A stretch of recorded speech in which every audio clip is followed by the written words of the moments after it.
इंतहा पसंदी यानी एक्सट्रीमिज़म क्या है और ये कैसे एक माशरे को दीमक की तरह खा जाती है।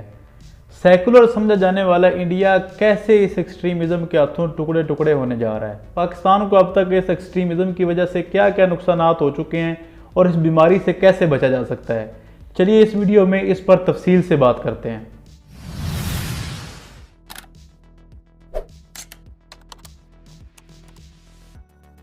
किसी भी चीज़ में एक हद से ज़्यादा इन्वॉल्व हो जाना, उस चीज़ को अपने सर पर सवार कर लेना, उस चीज़ में इतना गर्क हो जाना कि आप सही गलत और अच्छे बुरे की तमीज़ करना ही भूल जाएं, इसे एक्सट्रीमिज़म कहते हैं। इंतहा पसंदी की बहुत सी शक्लें हैं, लेकिन पॉलिटिकल एक्सट्रीमिज़म और रिलीजियस एक्सट्रीमिज़म ये दोनों बहुत अहम हैं और इन दोनों में से भी रिलीजियस एक्सट्रीमिज़म यानी कि मजहबी इंतहा पसंदी सबसे ज़्यादा नुकसान करती है।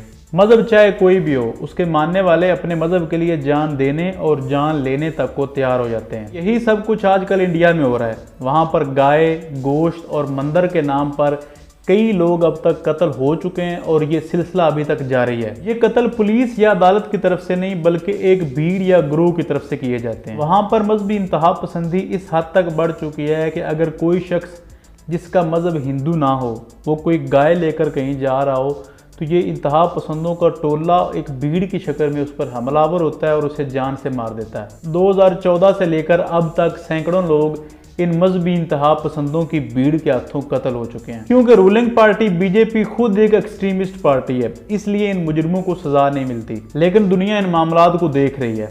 मॉब लिंचिंग यानी कि भीड़ के हाथों होने वाले कत्ल आलमी मीडिया की नज़रों में आ चुके हैं और ये चीज़ इंडिया को आने वाले वक्तों में बहुत ज़्यादा नुकसान देने जा रही है। इसके साथ साथ इंडिया में रहने वाली माइनॉरिटीज़ भी इस हिंदू एक्सट्रीमिज़म की वजह से बहुत परेशान है। दो भारतीय रियासतें मणिपुर और नागालैंड इन्हीं इंतहा पसंदों की वजह से भारत से अलहदगी का ऐलान भी कर चुकी हैं, जबकि इंडिया में आज़ादी की और भी बहुत सी तहरीकें चल रही हैं जिनमें खालिस्तान और कश्मीर सर फहरिस्त है। अगर यही हालात रहे तो इंडिया आने वाले वक्तों में टुकड़े टुकड़े होने जा रहा है। इन्हीं वजूहात को देखते हुए टाइम मैगजीन ने चंद माह पहले मोदी को डिवाइडर इन चीफ का खिताब दिया था। अब इस बात का जायजा लेते हैं कि इस एक्सट्रीमिज्म ने पाकिस्तान को कैसे नुकसान पहुंचाया। बिलाशुबा पाकिस्तान एक खूबसूरत मुल्क है और टूरिस्ट हब बनने की पूरी सलाहियत रखता है। हमारे पास समंदर, ऊंचे पहाड़, तवील तरीन सहराई सिलसिले, सरखेज ज़मीन, चारों मौसम और उससे बढ़कर दुनिया की छठी बड़ी आबादी।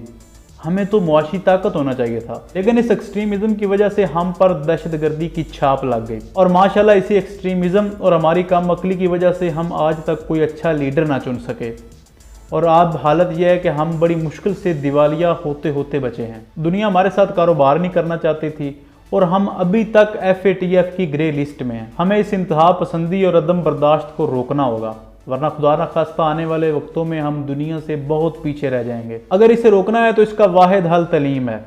ये मसला बंदूक से या गोली से हल नहीं होगा, इसका सिर्फ और सिर्फ वाहिद इलाज एजुकेशन है। आप हमें कमेंट करके बताएं कि आपकी नज़र में एक्सट्रीमिज़म किस हद तक ख़तरनाक है और इसका इलाज कैसे मुमकिन है। उसके साथ ही अगर आपको वीडियो पसंद आए तो इसको लाइक करें, हमारे चैनल को सब्सक्राइब करें और वीडियो को शेयर करें। हम नेक्स्ट वीडियो में किसी और टॉपिक के साथ मिलेंगे, तब तक के लिए अल्लाह हाफ़िज़।